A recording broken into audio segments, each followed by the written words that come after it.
अल्लाह के रसूल ने भी कुछ सोचा और सोचने के बाद कहा, चाहे नौजवान जा झूठ छोड़ दे।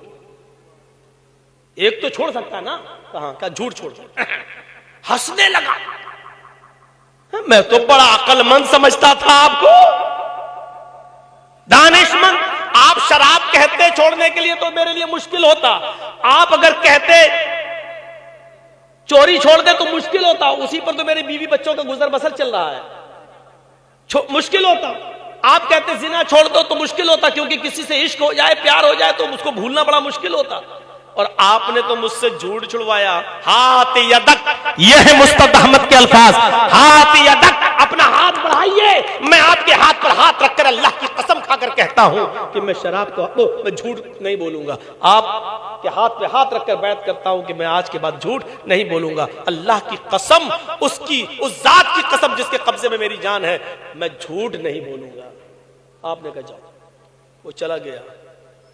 दिन भर घर मेरा बड़ा खुश था, झूठ छोड़ने के लिए कहा। चलो शराब वराब तो नहीं छोड़ोगे। रात हुई, चलो पिए, पौवा और अद्धा ढूंढा जाए कहां मिलेगा। मिल भी गया, उठा के पीने ही वाला था। जहन में आया, अरे रुको रुको रुको, अगर कल सुबह अल्लाह के रसूल ने अगर सवाल कर लिया कि बताओ शराब पी थी या नहीं, और अगर मैंने कह दिया कि हां पी थी, तो अगर मैं खुद अपने जुर्म को कबूल कर लूंगा तब तो मुझे 40 कोड़े मारे जाएंगे, फिर तो गवाह की जरूरत ही नहीं है। जब मैं खुद जुर्म कबूल कर लूंगा तो मुझे 40 कोड़े मारे जाएंगे। और अगर मैंने कह दिया नहीं तो ये झूठ होगा, और मैंने अल्लाह की कसम खाकर वादा किया कि मैं झूठ नहीं बोलूंगा। सोचता है कि चलो यार छोड़ ही देता हूं, शराब नहीं पीऊंगा। 40 कोड़े खाने की हिम्मत है नहीं, और झूठ इसलिए नहीं बोल रहा है क्योंकि अल्लाह की कसम खाकर वादा किया। उस जमाने के लोग कितने कसम खा लेते थे तो उसको निभाते थे, हमारी तरह नहीं। बात बात पर बाप की कसम, अम्मा की कसम, औलाद कसम। और हमारे इलाके में एक आदमी ऐसा है जो बार बार बीवी की कसम खाता है। हमने कहा भाई बीवी की कसम क्यों खाते हो? बोलता बड़ा परेशान हूं, झूठी कसम खा रहा हूं। हमने क्यों? अरे मरेगी तो वो मरेगी, हम थोड़ी मरेंगे। कुछ लोग अपनी बीवियों से वाकई बहुत परेशान है। मस्जिद में कोई साहब मौलाना साहब का खुतबा सुने और खुतबा सुन के घर गए और मारे खुशी के अपनी बीवी को उठा लिया और गोद में उठा के डांस करने लगे। बीवी ने कहा क्या बात है, आज तो बड़े खुश नजर आ रहे हो, क्या मस्जिद में मौलाना ने रोमांस पर खुतबा दिया है, मोहब्बत पर खुतबा दिया है क्या?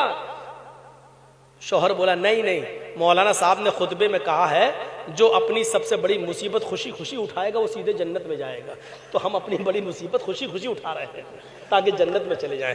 तो कुछ लोग हैं जो अपनी बीवियों से बेचारे परेशान रहते हैं और वो इस मुसीबत समझते हैं। तो कुछ लोग हैं जो गैरुल्लाह की कसमें खाते हैं जो कि हराम है, शिर्क है। अल्लाह के नबी ने फरमाया मन हलफ़ लिगैरिल्लाहि फ़क़द अशरक, जिसने गैरुल्लाह की कसम खाई उसने शिर्क किया। तो इसने अल्लाह की कसम खाया, वादा किया, शराब छोड़ दी, कहने लगा नहीं छोड़ नहीं करेंगे। अब लड़की के पास गया, जिस औरत के साथ जिना करना चाहता था उसके पास पहुंच गया, कोशिश करने लगा, जिना के लिए बिल्कुल तैयार हो गया। कहने लगा अगर कल अल्लाह के रसूल ने पूछ लिया बता जिना किया था या नहीं, और अगर मैंने कह दिया हाँ किया था तो मैं तो शादीशुदा हूं, पत्थरों से दौड़ा दौड़ा के मारा जाएगा क्योंकि हम खुद अपने जुर्म को कबूल कर लेंगे। और अगर मैंने कह दिया नहीं तो अल्लाह की जात, उसकी इज्जत और जलाल की कसम खाकर मैंने वादा किया था कि मैं झूठ नहीं बोलूंगा। उसने औरत को हट नहीं मैं जिना भी नहीं करूंगा। क्या हुआ तो मुझे भूल, अरे तेरे साथ कुछ कर रहे तो हम मारे जाएंगे पत्थरों से, नहीं करेंगे हमसे। जिना भी छोड़ दिया। अब कहता चलो यार बीवी बच्चों को कुछ खिलाना पिलाना, चोरी तो कर लूं, कौन देख रहा रात के अंधेरे में। चोरी कर भी चुका। चोर लोग माहिर होते ताला कैसे तोड़ा जाता है। सामान ले भी लिया, दीवार छलांग कर फलांग कर लौट कर वापस आना बाकी था कि सोच रहा है अगर कल अल्लाह के नबी ने यह सवाल कर लिया कि बता तूने चोरी की थी या नहीं, और अगर मैंने कह दिया हाँ की थी तो मेरा हाथ काटा जाएगा, और अगर कह दिया कि नहीं की थी तो ये झूठ होगा, और मैंने कसम खाकर वादा किया कि मैं झूठ नहीं बोलूंगा। चोरी किया हुआ सामान अपनी जगह पर रख दिया, घर आया, थोड़ी देर आराम करता है, अजान आ जाती होती है फजर की, वो नमाज पढ़ने जाता है।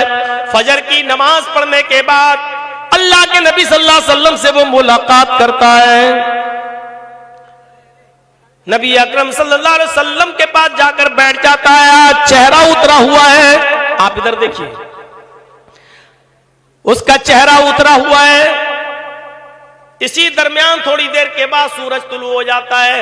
अल्लाह के नबी ने उस नौजवान को अपने करीब बुलाया और कहा, क्या हुआ, बड़े उदास लग रहे हो, कल की रात अच्छी नहीं गुजरी क्या? कहता नहीं, ऐसी बात नहीं है अल्लाह के रसूल, मैं तो समझ रहा था कि आपने कोई छोटी मोटी चीज बताई है छोड़ने के लिए। कहा क्यों, क्या हुआ?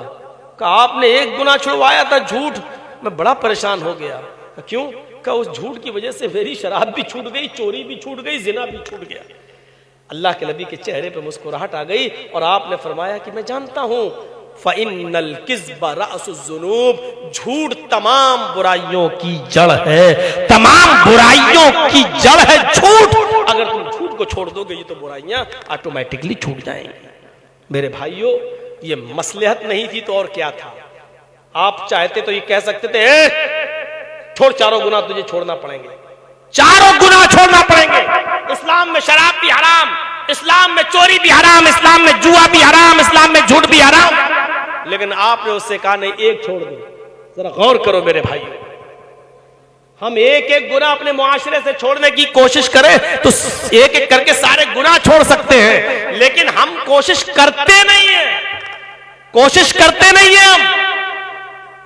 हमारी दुकानों की बुनियाद झूठ पर, हमारे घरों की बुनियाद झूठ पर, हमारे कारोबार की बुनियाद झूठ पर, हमारे बिजनेस की बुनियाद झूठ पर, हम हर मामले में झूठ पर झूठ बोलते चले जा रहे हैं। हर मामले की बुनियाद हमारी झूठ पर रुकी हुई है, टिकी हुई है। बरकत हो तो कहां से हो, बरकत आए तो कहां से आए? तसव्वुर करो मेरे भाइयों, नबी अकरम ने हिकमत भरा एक जवाब दिया उसको और कहा झूठ छोड़ दो। उसने झूठ छोड़ा और झूठ की वजह से उसकी सारी बुराइयां छूट जाती हैं। ये हिकमत, ये अक्लमंदी, ये दानिशमंदी हमारे और आपके अंदर भी आनी चाहिए।